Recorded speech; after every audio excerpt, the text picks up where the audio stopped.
नमस्कार, स्वदेश न्यूज देख रहे हैं आप। मैं हूं आपके साथ राखी और बात करेंगे योगी राज में कितना बदला यूपी के मुख्यमंत्री योगी की दहशत अपराधियों में कैसी है, ये किसी से छिपा नहीं। कानून व्यवस्था के प्रबंधन पर पूरे देश में उत्तर प्रदेश को एक नजीर के रूप में देखा जाने लगा है। साइबर क्राइम में अपराधियों को सजा दिलाने की बात रही हो या फिर अपराध और अपराधियों पर शिकंजा कसने की बात हो, हर मोर्चे पर योगी सरकार की सराहना होती रही है। एनसीआरबी की ताजा जारी आंकड़ों में भी उत्तर प्रदेश को पहला दर्जा मिला है। ये दर्जा साइबर अपराधियों को सजा दिलाने के लिए दिया गया। यूपी में 292 मामलों में साइबर अपराधियों को सजा दिलाकर नंबर 1 का तमगा हासिल हुआ।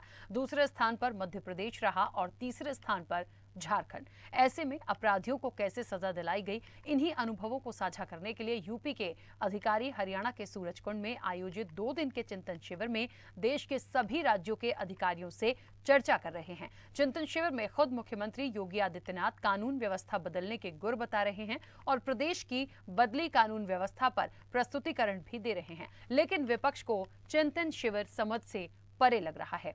इसी पर हम चर्चा भी करेंगे। लेकिन देखिए, लगातार जिस तरीके से ये पूरी एक तस्वीर आई है, सवाल है कि क्या वाकई योगी राज में जो यूपी है वो बदला है, और बदला है तो कितना बदला है, अपराधों पर कितनी लगाम लगी है, व्यवस्थाओं में कितना सुधार हुआ है, और विपक्ष को क्यों रास्त नहीं आ रहा है। ये चिंतन शिविर, कई सारे आरोप, चाहे समाजवादी पार्टी हो या कांग्रेस हो, इन्होंने कई सारे सवाल जो हैं वो खड़े किए हैं। अब चिंतन शिविर के बाद यूपी के मॉडल को क्या दूसरे राज्य जो हैं वो अपनाएंगे, ये भी बड़ा एक सवाल है।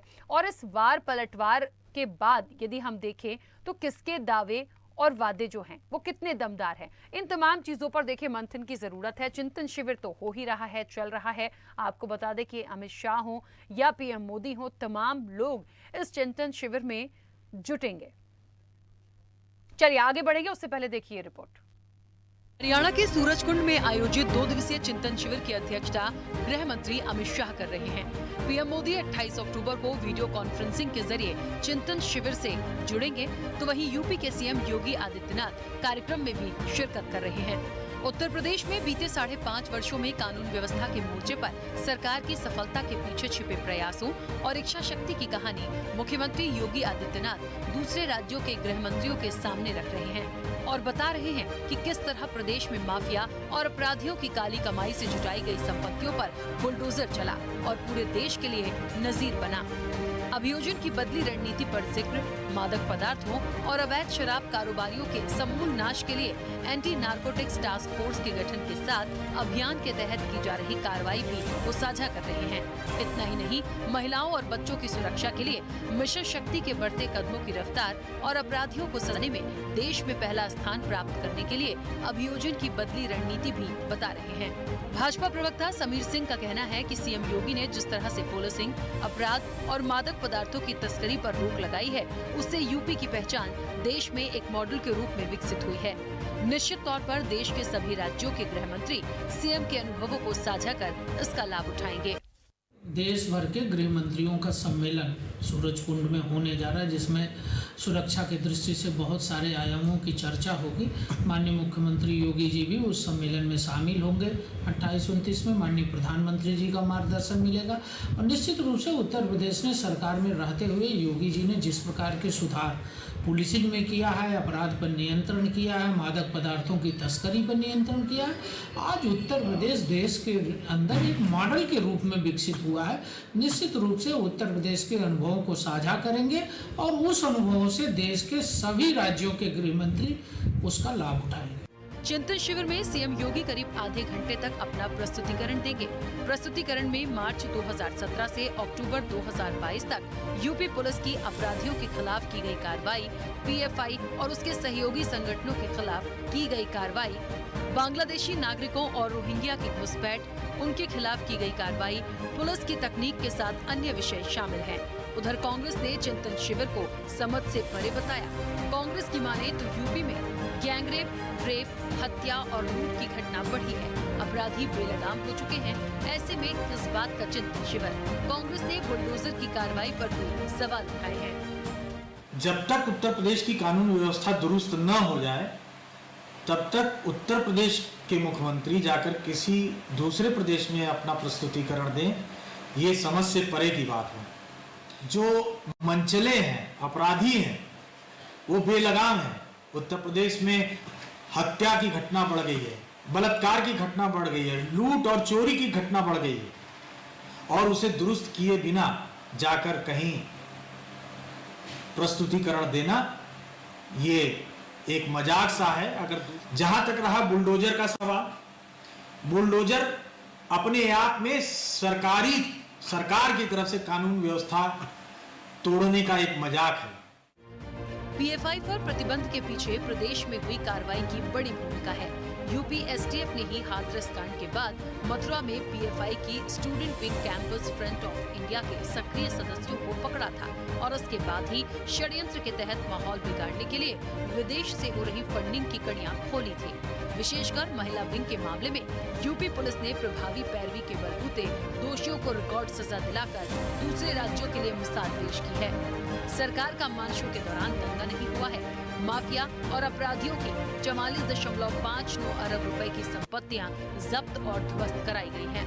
सरकार ने यूपी 112 का कायाकल्प करने के लिए 3000 करोड़ रुपए की योजना भी बनाई है, लेकिन मुख्य विपक्षी दल सपा ने अपराध को लेकर बड़ा निशाना साधा है। सपा की माने तो सीएम के गृह जनपद में गैंगरेप की कई घटनाएं हुई। सीएम योगी पहले सपा से ट्रेनिंग ले। यूपी में अपराधियों बलात्कारियों को कैसे संरक्षण दिया जाता है, पुलिस खुद योगी की सुनती नहीं। भाजपा में ही कितने बलात्कारी और अपराधी हैं, क्या ये सब राज्यों के गृह मंत्रियों को योगी बताएंगे? एक दूसरी लड़की का रेप, अपहरण करके रेप हुआ राजधानी में। ये क्या शिविर जा रहे हैं और क्या ये ट्रेनिंग देंगे? ये ट्रेनिंग ले लें पहले समाजवादियों से कि कैसे कानून व्यवस्था की जाती है। सिर्फ बुलडोज़र चला देने से और तानाशाही वाला नियम लगा देने से कुछ ख़त्म नहीं होता है। बार बार इनको नसीहत देनी पड़ रही है कि अपने पुलिस विभाग को कि सख्ती बरती है, सख्ती बरती है। कौन सुन रहा है?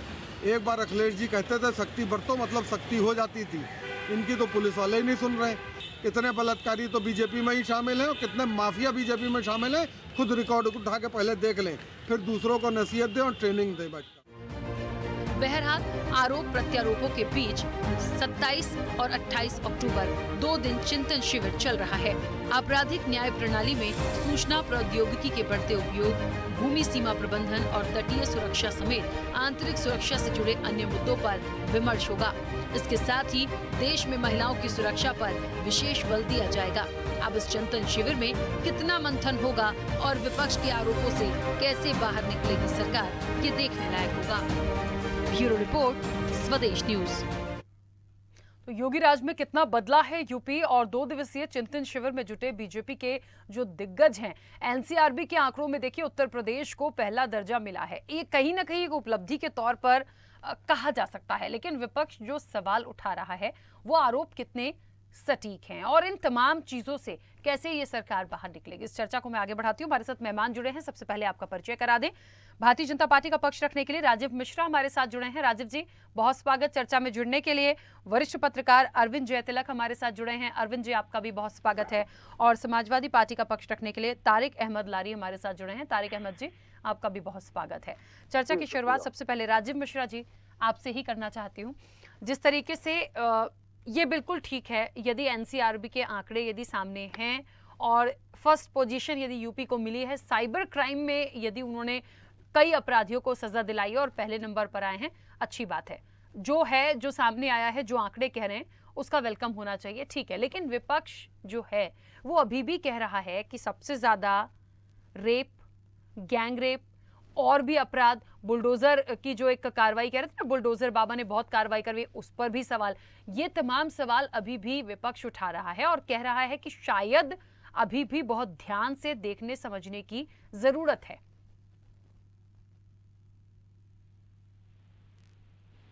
मैं पूछना चाहता हूं, 2017 में जब यूपी में योगी की सरकार बनी थी और योगी जी ने जब सरकार बनाई थी तो हमने देखा 2017 से 2022 के बीच में आपने भी देखा माफिया सारे पनाह मांगते थे या माफिया उत्तर प्रदेश की सीमा से बाहर चले गए थे। अगर कोई माफिया था तो वो ऊपर चला गया। लेकिन एक चीज मैं जरूर कहना चाहता हूं, माफियाओं पे अंकुश लगाने के लिए अगर किसी ने अंकुश लगाया तो उत्तर प्रदेश के मुख्यमंत्री योगी आदित्यनाथ ने लगाया है।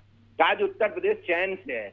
आज 24 करोड़ की जनता ने हमको 2017 में वोट दिया था और 2012 से 2017 के बीच में जो अपराधी का तोड़ रिकॉर्ड था कि जमीन कब्जा होती थी, गुंडे जंगे पे लड़कियों छेड़खानी करते थे और जिस तरह से पूरा मेरठ पश्चिम क्षेत्र में चल रहा था, आज दंगे होते थे। लेकिन आज मैं बिल्कुल कह सकता हूं, चैलेंज के साथ कह सकता हूं, 2017 से 2022 के बीच में एक भी दंगा नहीं हुआ, एक भी छेड़छाड़ के नहीं हुई। अगर किसी अपराधी के हुआ, किसी ने अगर कोई कुछ किया तो उसकी क्या बुलडोजर भी चलने का काम अगर योगी जी ने बिल्कुल कतई नहीं चूके।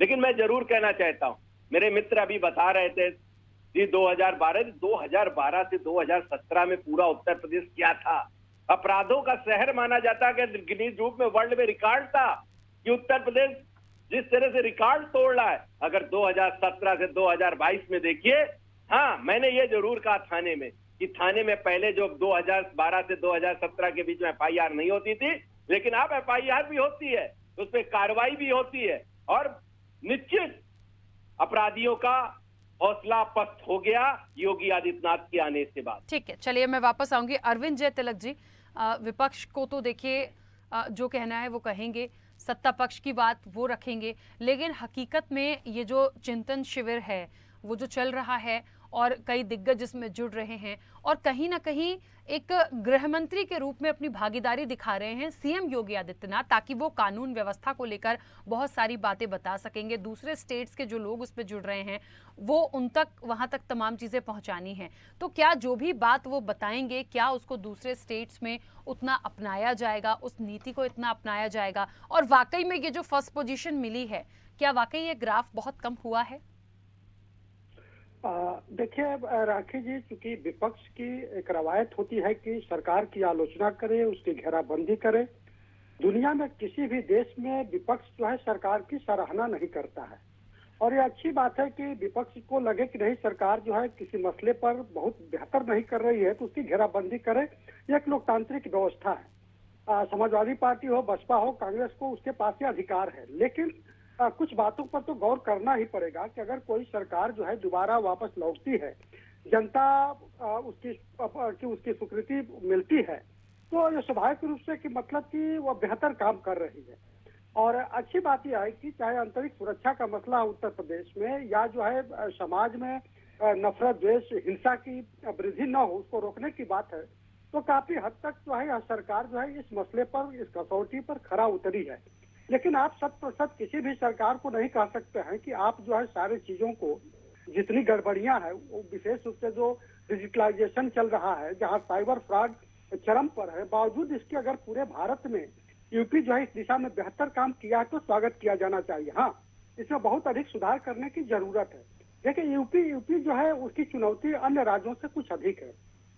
कारण यह है कि यहाँ पे आप देख लीजिए, चाहे वो इस्लामिक स्टेट के कई लोग पकड़े गए, हिजबुल मुजाहिदीन के पकड़े गए, इसके बाद जो है आपने देखा कई आतंकी संगठनों के पकड़े गए, तो उनको रोकना और उनके खिलाफ जो है सख्ती करना ये सरकार की शीर्ष प्राथमिकता में है।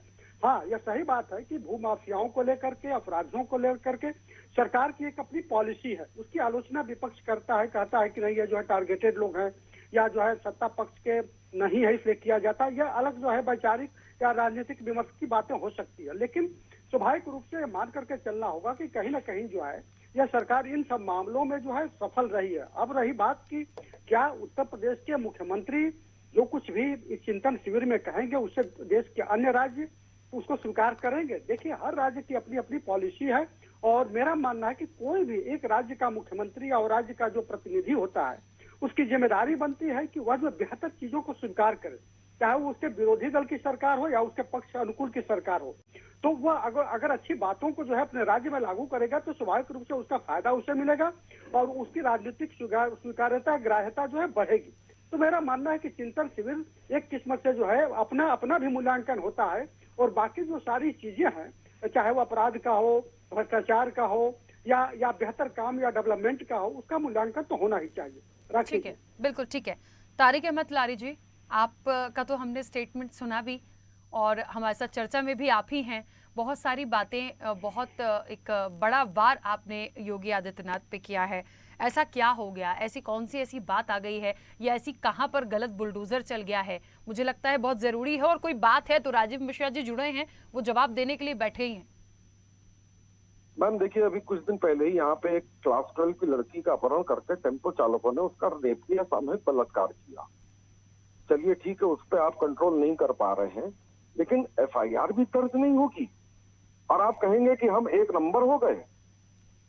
एफआईआर तक उस लड़की की दर्ज नहीं हो रही थी। 24 घंटे के बाद एफआईआर दर्ज हुई और 26 घंटे के बाद उस लड़की का मेडिकल किया गया। यही हाल दूसरी लड़की का दूसरे दिन रेप हुआ, यही वही किया गया। और आप कहेंगे एनसीआरबी के डाटे में हम नंबर 1 आए हैं, और आप हमारे लिए कहेंगे कि Guinness Book of World Record में आया। Mishra ji, Guinness Book of World Record में नाम आया, दिखा दीजिए कि समाजवादी में सरकार में कानून व्यवस्था बहुत खराब थी। नहीं तो झेलने के लिए तैयार रहिए, कोर्ट में कोर्ट का सम्मान आने के लिए तैयार रहिए। ये मैं साफ लफ्जों में आपसे कह रहा हूँ। और मैंने जो आपको बताया है कि एफआईआर 24 घंटे के बाद हुई है, ये आंकड़ा सामने मौजूद है। राजीव जी, इस तरह से बात ना किया करिए कि Guinness Book of World Record में नाम आया है कि समाजवादी की सरकार में कानून व्यवस्था खराब थी। दिखाइए कहाँ लिखा है, नहीं तो अपने शब्द वापस लीजिए, नहीं तो कोर्ट के सम्मान के लिए तैयार रहिए। मैं मुकदमा कर सकता हूँ इस पे आपका। गलत डाटा, गलत बात और गलत बातें करने का काम आप करते हैं।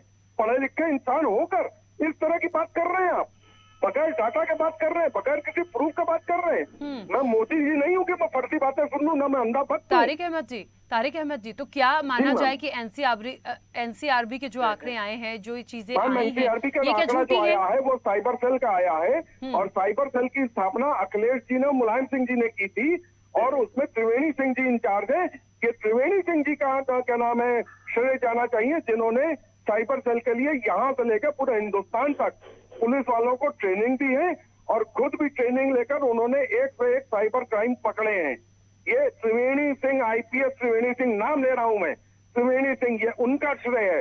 ये ना योगी सरकार का श्रेय है, न मोदी सरकार का श्रेय है। साइबर सेल की स्थापना किसने की, पहले ये जानकारी हासिल करें आप लोग, उसके बाद कहें कि योगी सरकार में ये हुआ है। योगी सरकार में कोई नई चीज नहीं हो रही है। योगी सरकार में जो नई चीज हो रही है कि आंकड़े दबाने के लिए, आंकड़ों को दिखाने के लिए और अपने आप को पीछे दिखाने के लिए एफआईआर ही दर्ज नहीं हो रही है।